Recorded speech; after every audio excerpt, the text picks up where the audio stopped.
Hello বন্ধুরা, friend cyber যে YouTube চ্যানেলে আপনাদের সবাইকে স্বাগত জানাই। আজকে আমরা যে বিষয়টি নিয়ে আলোচনা করব সেটি হচ্ছে আমরা কি করে উইন্ডোজ 7-এ যে কোনো প্রোগ্রামকে আনস্টল করব।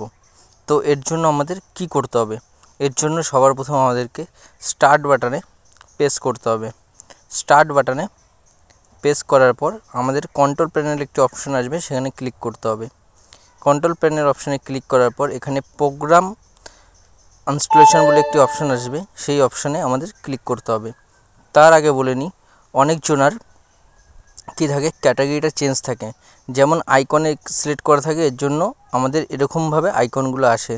তো আমরা প্রথমে ক্যাটাগরিটা সিলেক্ট করে নেব। ক্যাটাগরি সিলেক্ট করার পর আমরা দেখতে পারবো আমাদের কাছে প্রোগ্রাম অপশানটি চলে এসছে। তো এখানে আমরা ক্লিক করব।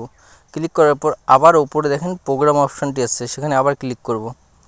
ক্লিক করার পর আমাদের কাছে যে প্রোগ্রামগুলি ইনস্টলেশন থাকবে সেগুলো চলে আসবে। আসার পর এখান থেকে আপনার যে প্রোগ্রামটি আপনি ইনস্টলেশন করতে চাইছেন সেই প্রোগ্রামটিকে আপনাকে সিলেক্ট করতে হবে। যেমন এখান থেকে আমি অ্যাডোব রাইটার সিলেক্ট করলাম, করার পর রাইট ক্লিক প্রেস করব। এটা আনস্টল করার কোনো দরকার নেই, তাই আমি আনস্টল করছি না।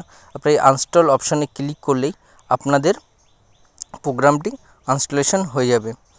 তো বন্ধুরা, এভাবে আপনারা ভিডিওটি শেয়ার করে দিন বন্ধুদের কাছে যারা উইন্ডোজ 7 চালায়, এমনকি যারা ইনস্টলেশনে প্রবলেম হচ্ছে। তো বন্ধুরা, ভিডিওটি ভালো লাগলে অবশ্যই লাইক, কমেন্ট এবং বন্ধুদের কাছে বেশি বেশি করে শেয়ার করে দিন। আর যারা চ্যানেলে নতুন রয়েছেন তারা চ্যানেলটিকে অবশ্যই সাবস্ক্রাইব করে দেবেন।